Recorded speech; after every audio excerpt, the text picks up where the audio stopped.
It's fun to have the high. Oh, it works. Oh, I've got it. Oh, thanks.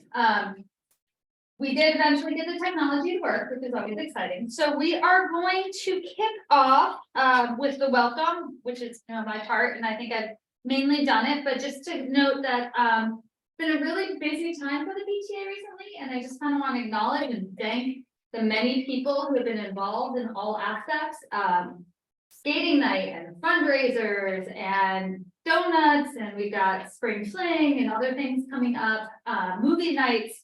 But it's also really exciting to see. I mean, it's as I kind of we'll talk about this in a second, near the end of my term, as we're coming out of the pandemic and the holding school, it's really exciting to see the PTA kind of be up and running and fundraising and hosting community events and all of that. So it's just kind of a thank you to everybody who's been involved with that for sure.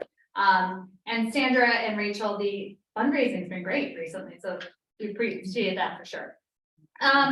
Then next item on our agenda is Principal Corinne, the update. Yeah, so Darshan will just tag team. I wrote down a few things, so you can provide Gloria if something pops in. Got it. I do want to share, we've committees at school, our staff form committees, and staff either join a committee or they do an after-school club for kids. So you're aware of some of the clubs: the chess club, the crochet club, the soccer club, the drama club, the French writing club. And as a reminder, we have grants available for those. Yes, clubs, and only 2 teachers have taken advantage, so there's still some money. those the spring clubs should be starting Okay. soon, and maybe you'll have more. Great. But those that don't do an after-school club or form other clubs, that would be helpful to the students that we serve. And so this year, really coming out of the pandemic and getting back to the new normal, our teachers felt that they also wanted to outreach to families to try and connect with families that don't always feel that they can come in. We don't know why that is, but could be for varying reasons. So they formed a committee. It's called the Parent Outreach Committee, and they meet pretty much monthly to try and organize events to get all of our families to come out to be together. And one thing that they did, which Ms. Amaya is a parent and our attendance secretary helped with, is we did for our Hispanic Latino families, they did an after-school parent view account. So for families that were having difficulty activating their parent view account, we had our IT person, Ms. Amaya was here, Mr. Jane, I was here, several of the teachers were here to help families actually be able to log in and sign up for parent view so that they can stay connected with the school. So that was one thing. The second thing they're doing is March 28th is family game night. So they've organized the family game night. And that seems, it's in the Connected. You'll see they have different games. They're going to have snacks.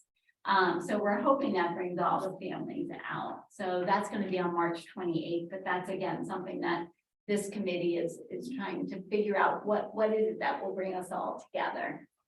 And just to interject, that's fantastic and wonderful. And we're going to be supporting the snacks for the game night, and that's both a recognition, but also a great example of we're very happy to support things like this. So just, don't be shy about asking. We can't always say yes. And the more lead time, the better, Acacia, for budget purposes. Right. But, if this is going to continue next year, we're already beginning to think about the summer and fall budgets. So if we want to put in a budget line for stuff like this, we're happy to support. Great. Summer school, I've had so many parents ask about summer school, and I feel terrible because people have to write deposits for their kids for summer camp. And then they're like, but if you do it, we want them to go here, but we can't lose our deposit. It has been very challenging. I still don't have that information. I do know there is summer school. It's on a much smaller scale. There'll be less staff being able to be hired, and it's going to be offered to fewer students. What fewer means, I don't know, and neither does Mr. Jane. We are supposed to find out. Rumor has it this week. So rumor has it. Yeah. So we'll see if that comes, but just know I'm not keeping things from you. We put in to be a site. We asked for it. I'm hoping that's the case. but we should know more. And as soon as we know, we will send it, even if it's a separate connected message, we'll let you know. So more to come on that, and hopefully that will come this week. Also, we did get initial staffing for next year. That comes as in terms of how many paraeducators we're gonna have, how many classroom teachers we're gonna have.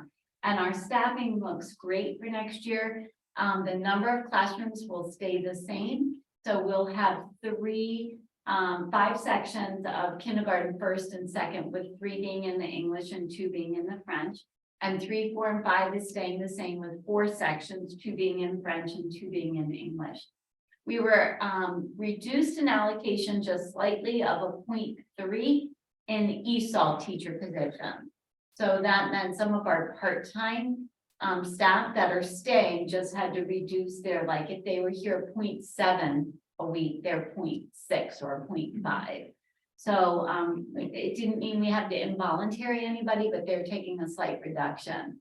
And then we also lost at this time a 0.5 special education position. So one of our full-time special educators wants to stay. So she's going to hold her 0.5 and look for another 0.5 we're trying to get her local. So in terms of staffing, we were in really good shape. So I just wanted to say there probably will be a few teacher moves. There generally is. And I let parents know as that's confirmed. So I don't anticipate a lot of change, but generally we get a few changes each year. Finally, if you got the connected from MCPS this week, or you've been watching the news or the Bethesda Newsbeat, the Maryland State Report Card came out. And this is really the first time it's been back since the pandemic. And it's the state's way to rate schools. If you looked at us, it's a 5-star rating, and it is rated on academic achievement, academic progress, so growth. So where are our kids is academic achievement, how did they do on those state tests, right? And then how have they shown growth? So they take growth into account. And then the school quality and success. How do your students and community feel about the school situation and environment themselves? So in that case, they do a survey to our 5th grade students, and that counts for part of the rating scale. And so ours came out, if you don't know, we are 4 out of 5 stars. And I'm happy to go into that, into what that entails. I will tell you, I looked at the breakdown. We've shown more growth and progress and achievement in the area of literacy than math, but math generally, if you looked at the county results, that is a higher area of need. So we are aligning with the county. And I'm happy to come back to that in another meeting if you want to know more about that, but there's a lot to read on that. So did I read about everything? I think, yeah. Unless there's any questions. Any questions? Feel free to, we can't see your chats on the Zoom, but feel free to speak up, unmute, and just go ahead and ask if you have any questions. Actually, I guess Teresa. There's no new chat. I think it's okay. One. Great. Okay, wonderful. Thank you. Next, we have our new NAACP parent rep, Bria Hamilton, who's going to talk about, give us an update from the NAACP. Yeah. Hi, everyone. So super excited to be the new NAACP parent rep. And the big news was that on February 22nd, there was a conversation with Dr. McKnight, and it was sponsored by the NAACP and the Black and Brown Coalition, and Byron Johns of the NAACP and Diego Burrow of the Black and Brown Coalition were the moderators. And they basically started the discussion, and it lasted for around 2 hours with Dr. McKnight. by asking her a question about the general environment of the district, with the political climate being really hostile to African American History Month and CRT and upticks in violence and hate and the pandemic and all of that, and how it's affecting the district and her views on that. And she answered really positively about how she wants students to know their history and feel valued, and how she wants students to be a part of creating solutions with civility. Then after that, it really moved into really, I thought were really good but hard questions that were posed. Questions about the achievement gap, especially with Black and Brown students, that's been persistent in the district for the past 20 years. There's around a 30 to 60 point gap in achievement, and what her plans and questions about why does that exist, which is a really hard question that many districts, including our own, are trying to face. And she spoke a little bit about that as an adaptive challenge, and especially as a challenge that trying to confront with all staff members and how they perceive children and their ability. The webinar is actually posted on the district's YouTube page, and because it's so long, I sort of encourage everyone to start at the 1 hour point, because that's when parents who had some really like gut wrenching, like you could cry stories, started sharing their stories, Black and Brown stories. Some of the stories dealt with their high achieving children being not placed in appropriate classes for a variety of reasons, having a hard time navigating the system for a variety of reasons. So there were around 4 stories that had about that. Then there are stories about safety, kids being bullied, and really gut-wrenching, true life stories about safety concerns. That sort of segued into concerns that I was unaware of, because they are not concerns that we necessarily have at Maryvale. We're really blessed at Maryvale.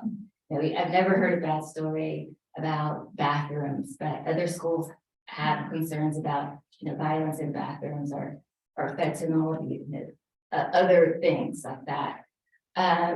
But still, it's really important to be mindful of other issues that are going on in the district. So yes, I encourage everyone to maybe take a peek at that webinar. The big news also out of that was the big anti-racism survey that happened last year. Schools are just getting into the data, looking at that and figuring out next steps. And apparently the county is really like on the cutting edge, but taking such a big step survey, really getting into it, trying to take a great district and make it even better. It's a big step. And the next big mark the calendar date is May 4th. The Brown and Black Coalition is having a big in-person event on May 4th. So more news about that event is coming. Thank you. It's awesome. Thank you, Hugh. Thank you. Any questions or comments? I just have a quick question. And then talking about the achievement gaps, was there any, I don't know, was there any discussion at all about being set back even further because of COVID and dealing with the aftermath of that? The good news, Okay. actually, it was good news that Dr. McKnight was pointing out, because when I think it was actually Mr. John of the NAACP, he was the one who mentioned the 30 to 60 point gap with Black and Latino students. Then Dr. McKnight pointed to more positive, more recent numbers with Black and Latino achievement, and how there's the more recent data is more positive. So they're showing that there's definite gains now and literacy or math scores, there's some gains happening. But the argument is that the white students have been making really, really great gains. Black and Latino students are also making gains, but just not to this the same way. Yeah. But it looks like at least everyone is moving in a positive direction. So that was good news that. Thanks. Thank you. Any other questions or comments? All right, thank you very much, Rhea. It's Raya, but no, Right. everyone. So no, correct me, it's good, sorry, right. Sandra, fundraising update? Yeah. So our Krispy Kreme fundraiser, we earned $667. And then do you want to share about the habit? Did you hear back from that one yet? Yes, just today, $573.50. Wow. And so for those of you who were here earlier, as a reminder, that one was specifically earmarked for the 4th grade field trip as well, so That's it was perfect. a huge number for restaurant thing. So did that cover the cost of their field trip? No, that's gonna cover about 13 kids though. Okay. It's an Oh, yeah. expensive field trip. Okay. Okay. Yeah. And then obviously we have ours going on today, so if any of you haven't been, maybe try, but no pressure. I did see a couple families there when I was there earlier. And then for April, we're possibly looking at Nando's, chicken on the, Pike and Rose. That date is to be, it's probably gonna be the 3rd week in April is what we're looking at. And then I wanted to, a mom came to me with a suggestion for a fundraiser. So I wanted to get feedback, well, another restaurant night, but this one was up in downtown Crown, kind of by Rio. So I wanted to kind of get a feeling for, especially those who live like in the neighborhood, like if we like that option of having maybe a restaurant that's a little farther away, or if we should just stick for ones in Rockville. So it's only 15 minutes from here. It's the Madeline.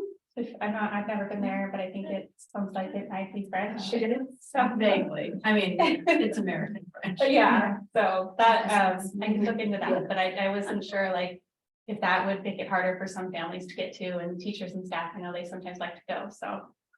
Harder for some, easier for others. Right, I mean, You know, the ours- French program pulls from the northern half of the county, Exactly, so that yeah. might be well received, yeah. Okay, I will definitely look into that one. But our biggest update is for the spring fling, Rachel Stockup and several others who I don't even know. She's recruited to help contact businesses, and we have contacted a ton. But we have 25 confirmed donations, I think, and but it's totaling almost $4,000. So including tickets to Ed Sheeran. So that's one of our big. Yeah, so that's donated by iHeartRadio, and if anyone, last year we had a couple raffle items, and so that might be a raffle item. So we're trying to toy the biggest way to kind of profit off of that. So if anyone has any suggestions, let us know. I'm trying to think if there are any other exciting donations that we've had. A couple different swim lessons from places in the county, and several parents, like there's a parent who works for Bruno Smiles Orthodontics, and they're going to donate, and someone who works for Goldfish Swimming School up in Gaithersburg, and they're going to donate. So if anyone has any connections to local businesses, that's a great way to make it easier for us. So just thinking, or if you're going to like someone to get a haircut and you really like your barber, and ask them to donate, and we can kind of get them some forms to make that happen. But because so even though we have 4,000, typically we only make like a third of that. So like last year, I think our donations totaled, well, I didn't check. I can't remember exactly, but it was probably not even half of what we make. So it's still good. It's awesome, but the more we have, the more we can make. So yeah, and also I am looking for, I don't think there are any teachers on, but teacher donations. So were you able to send that out? Yeah. Okay. Yeah. I got a couple, so that's great, but I'm hopefully throughout we still have time. Yeah. So, yeah. And the other update is the skating night brought in about $800. So we sold nearly 300 tickets, and it was a great event. So that was another fundraising update. Yeah. Any questions or comments for Sandra or feedback on a restaurant night at Rio? All right. Wonderful. Acacia, you are next with the budget update, the treasurer update, budget change, etc. Acacia? Hi. All right, I'm going to actually share my screen because there's a lot to show. And sometimes when people just read numbers, it's hard to. Oh, host has disabled sharing. Hang on. So I thought it was enabled. Hang on a second. I thought it was there too, but All right, it should be good now. okay.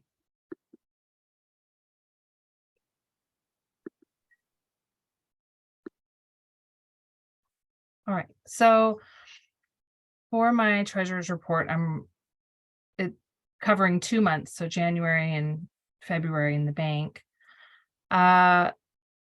So at the end of, I already have the wrong thing there, at the end of March, the end of February, the bank balance was 21,864.51. There was one outstanding check for 1480, which I need to follow up with somebody about because it's been sitting there and it is a refund check they wanted. So, but so our balance on hand at the end of the month was 21,849.71. PayPal balance was 0.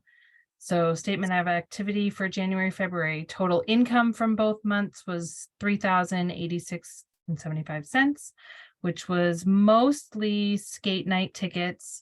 Some restaurant Spirit Gear was selling well there, and then the movie night food sales made up most of that. Square had 614 in transactions. PayPal had none. MemberHub had 1,348.91 in transactions. The cost of goods sold was food that we purchased to sell at movie night, 308.79. And then expenses for those months, we had a little bit more staff appreciation left over from the holidays. And then we had some new Square readers to purchase for office supplies. We had processing fees for Square and MemberHub. We paid for a movie license fee, which covers the whole school. So teachers are covered too with movies that they want to share. We had a weird book fair refund for books that were unfulfilled. And it kind of accounted funny. So you see a negative there. Student counseling supplies, we purchased something for Miss Ritt. It was like some sort of toolkit that she uses. And then we refunded Sharona for $831 in library books. And then teacher grants, some of those have been trickling in pretty well throughout the year. So I'm hopeful that we're not going to get slammed with tons at the end. I'm sure there will still be some coming through in June, but for the most part, things have been coming through pretty well. So we did 166 in teacher support grants. And then we paid dues to the county and national and Free State for our memberships. I know we have a couple more that have trickled in that we'll have to pay, but I'm going to wait and see if some more come in over the next month instead of writing a check for $1. So as far as like our programs that we follow, which was like skate night, because money went in and out of kind of different places. So I try to consolidate those things under a class in QuickBooks. So we follow like movie nights, book fair, skate night, Spirit Gear. So our Spirit Gear is showing a profit that is not accurate because we have not received an invoice for months. So I am anticipating a pretty big invoice coming from the printer. So I don't know, that is not an accurate number. It's probably more like a couple hundred. The book fair is finalized after that weird thing. School supply kits are finalized. Cougar Cash remained the same. Movie nights. So we covered our movie license fee, which is always the goal, is to cover our expenses. We want to cover the stuff that we purchase to sell, and we want to cover the license that we have to buy, which is like up, as we saw earlier above, it's like 297 for the year. So we've covered all of those expenses with a profit of 340. So that's great. That last movie night was really successful. And the skate night numbers are in there. We've got $810 that we got from the skate night. So I filed personal property taxes with the state of Maryland, and so, you know, that's all set. We have a couple more small things to file tax wise. Those are pretty simple for the rest of the year. So we needed to make some budget changes. This brings me to changes that we made in the budget. So we took the opportunity, since whenever we can move things within a general category, it happens at the board level. And when things happen outside of those categories, we need to consult the general membership. So there was one thing from the skate night that crossed categories and there was nothing we could do. So we took the opportunity to make some tweaks to account for more donations and fundraising than we anticipated, and accurately show a mini grant that we signed up for with the 4th grade expensive field trip. And then just had to increase some processing fees in Member Hub, because so much more went through Member Hub for the ticket sales than we anticipated. And we can't go over at all on anything that we budget for in expenses. We can go over obviously in income, but so we had to make some changes. So I've got them lined out here, but I'm going to actually pull up the budget as we look at it for approval at the general membership level. So our donations line there in green was an increase by $600, which was to cover money that we brought in for the 4th grade field trip. And then fundraising, we increased that by $1,750 for increased sales at the skate night. And then cost of goods sold, we made a $55 adjustment there for anticipated silent auction expenses costs. Like sometimes we have to put down like a deposit for things or pay shipping for some items that then we get to sell. So we increased that by 55. And then down in expenses, I took $300 out of a family engagement program that we weren't going to use and moved it to another category. So that $39.10 is a decrease of $300. Fundraising expenses went up by $286 to cover what we had to pay for our portion of the ticket sales at skate night. And then we increased the operational expenses. Here are the processing fees for Member Hub that went up by $300. And then down here, the program support expenses is the $600 for the 4th grade field trip. So this yellow number down here, 3,700, that number, which is the number that we anticipate carrying forward into the summer budget, which it's always more than that, but that's, you know, how that, lots of things don't go through at 100%, but that's what we hope to carry forward, which we always want between 2,000 and 4,000. So we're right in the middle. That increased by 1,400 by making these changes here. So if anybody has any budgeting questions, they're not big changes. They are tweaks, but it crossed quite a few lines, as you can see. If anybody has any clarifying questions or concerns or something that they, you know, hope to see funded that isn't there, I don't know. Go ahead and ask questions. Otherwise, I will ask for somebody to move to approve the budget as laid out. So moved. Heard a second. All those in favor? Aye. Aye. All those opposed? Great, Acacia is approved. All right. Anything else on your end? I don't think so. I think that's it. I'll pipe in if something else. So I think that the one thing I will say is, budgeting is always a painful process, and thank you, Acacia, for doing it. The earlier we know about anything, the better. And so for that reason, I am noting that we are already having conversations about our summer budget. So we will be voting on a budget in June at the June meeting that will take us till September. And then of course in September, we'll do the budget for the rest of the year or half year. And so this is also because a lot of the fundraising is coming in, we're still gonna have the silent auction. We're having conversations at the board and executive committee meeting about other things to spend money on. It's a good problem to have, and there have been some requests that have come in for a garden, soil for a garden. Mr. Klaus was asking more money for instruments, and, we can't say yes to everything, but to the extent that you or anyone at the school is thinking about, expenses that they would like to, have covered over the summer, now is the time to start bringing that to our attention, because if it's not in the budget, then we have to start saying no, but if we are thinking about it in advance, it's much more likely to be able to happen. Hopefully the kindergarten t-shirts again. I love last night in Cougar story time when the kindergarten readers were wearing those same t-shirts. So just noting that if you have, questions or comments now, we'll take them, but also just if you think of anything, the sooner we can hear about it, the better. And then sometime in vacation, probably May, we'll have a dedicated budget meeting where we'll hash all of this out and figure out exactly what we put forth in the budget. Probably after the silent auction, when we know that final amount, because that'll be our last major fundraiser of the year and really give us an idea of what we're working with over the summer. Great, thank you very much. All right, anything else, any other questions or comments for Keisha? All right, so we're moving on now to other business.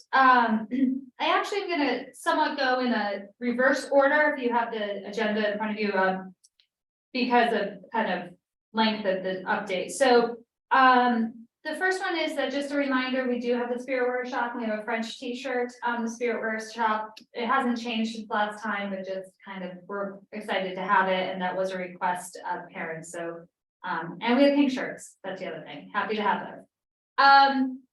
The second item is, Sandra alluded to this, but on May 13th is our spring fling. So, it is not going to also include International Night this year. That is going to be separate. I think end of April is what they're. Yeah, Lonnie's trying to nail that down. Okay, that's fine. So this will be basically two things. It's going to be the silent auction that Sandra just talked about. That will be in the cafeteria. And then hopefully good weather. We will be doing a whole bunch of stuff outside in kind of a carnival environment. So we've got all the lawn games left over from the Cougar kickoff. Those will be out in the first playgrounds. We will have a bunch of carnival games very similar to last year. Where, what was it? The penny drop and the duck pond and the dino dig and a whole variety of kind of low budget, but the kids love them, carnival games that we'll be doing outside. We are, I don't know if it's locked in, but we're looking at getting a petting zoo that will be outside. Mr. Jane wanted to talk about. Yeah, I think. I agree. We don't do it inside. No, absolutely. Are we okay with that? Yeah, I don't know what their cancellation Should we policy. talk about that a little bit? Yeah. Nobody knows what we're talking about. Yeah. Yeah. Okay, So, let me, go right now. Go ahead. yeah, so subject to amendment by school administration, another school had done a petting zoo and it was really fun and we were jealous and wanted to do a petting zoo. So there was one company that had gone to a Cub Scout event at our church and it seemed well run and organized. So I reached out to them for a quote. One of the questions that Mr. Jane had was like, what if it rains? And so I think that question applies to a lot of spring fling activities.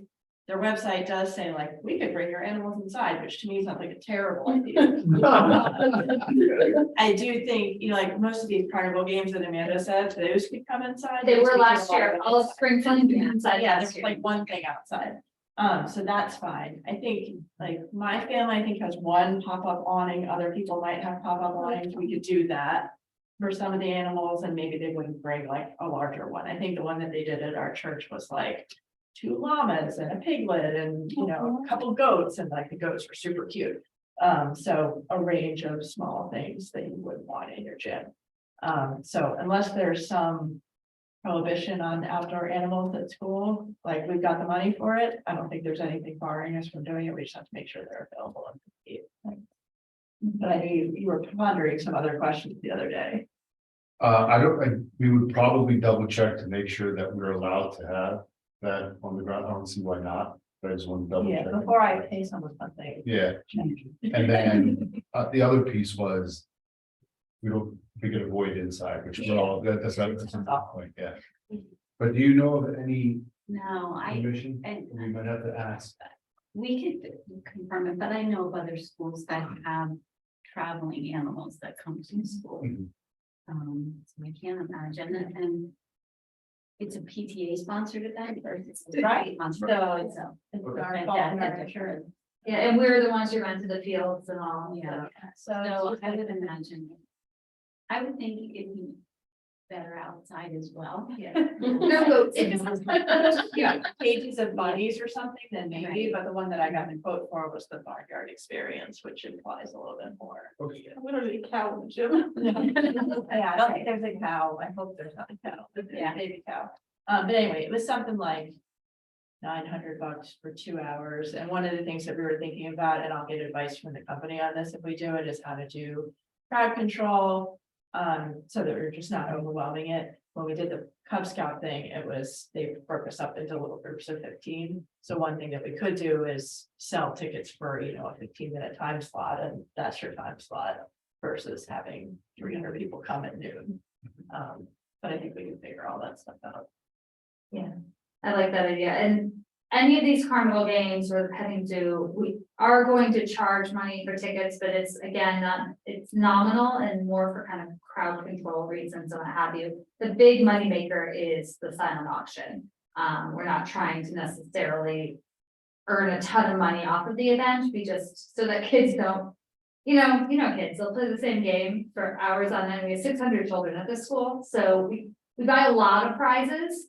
I actually was in the PTA closet on Monday, taking inventory of what we have, we'll have to buy some more, but, at 600 kids playing games nonstop, we go through a lot of little plastic trinket prizes. So we have to do ticket sales as much to kind of tamp that down. We also have confirmed corned beef king, food truck, and, the, egg on ice. And then I reached out to Charlie's Empanadas, thinking that would be kind of a good compliment.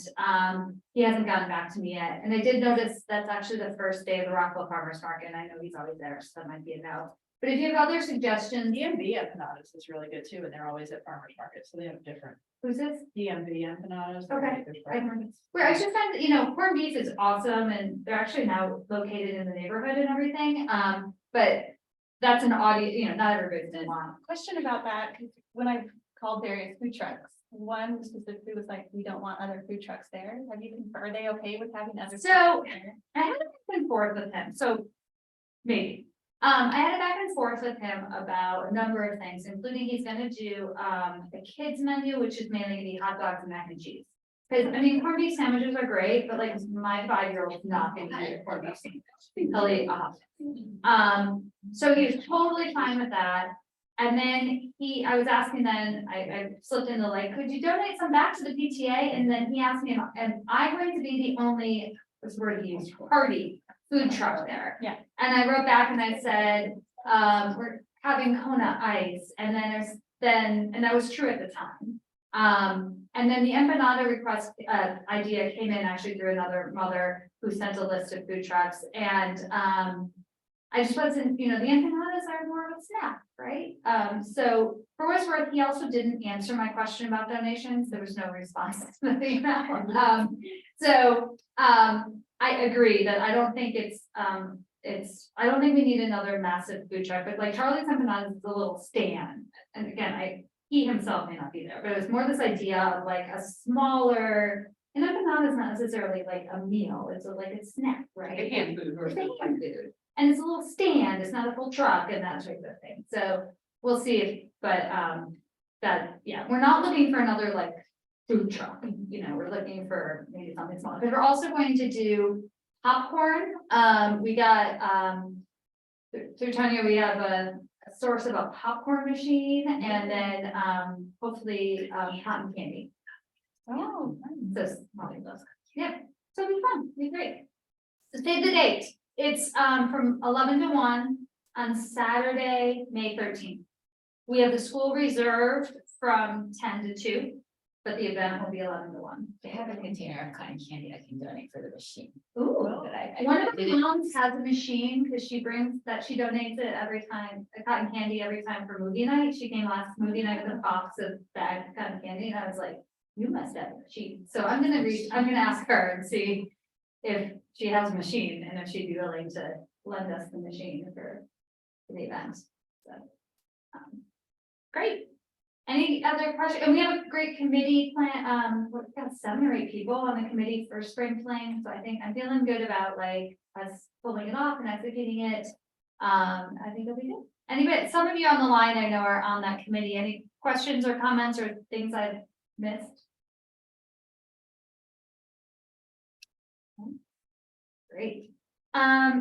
And then the last major other business item, and then we'll open it up for open forum, is, I touched on this during the board meeting, but we are actually already at the point of the year where we need to start thinking about, officers for next year. So earlier tonight during the board meeting, we, elected our nominating committee, which is per our bylaws, 2 parents and 1 person from the school. And it's gonna be Mr. Jane, Megan, and Inkamshika. And basically what they need to do over the next month and a half is identify, through outreach, through mass emails, targeted conversations, etc., a slate of candidates that will be presented to the membership no later than 10 days before the May meeting. That can be, so we can email out that slate. And then at the May meeting, 2 months from now, we will be voting on that slate of candidates, and that will be the president, vice president, treasurer, and secretary. And we will then be voting, and the transition technically happens July 1st. I would note that Teresa and myself are term limited out, so we will not be president and vice president next year. We have interest from some people for treasurer. But we want to cast a really wide net. So anybody on the Zoom or in the room who is interested in serving on the executive committee, speak to any of the 3 people I just mentioned, Mr. Jane, Megan, or Kamchika. They are our nominating committee. We'll also have some like email blasts, communication areas, soliciting. And then also those are the 4 elected positions. We also have tons of people who are in board positions, which are unelected. Many of you guys are in this room and online. And so we'll also be looking to fill those positions, or in some cases, just continuing on in the role you're in. It's just separate from any elections process.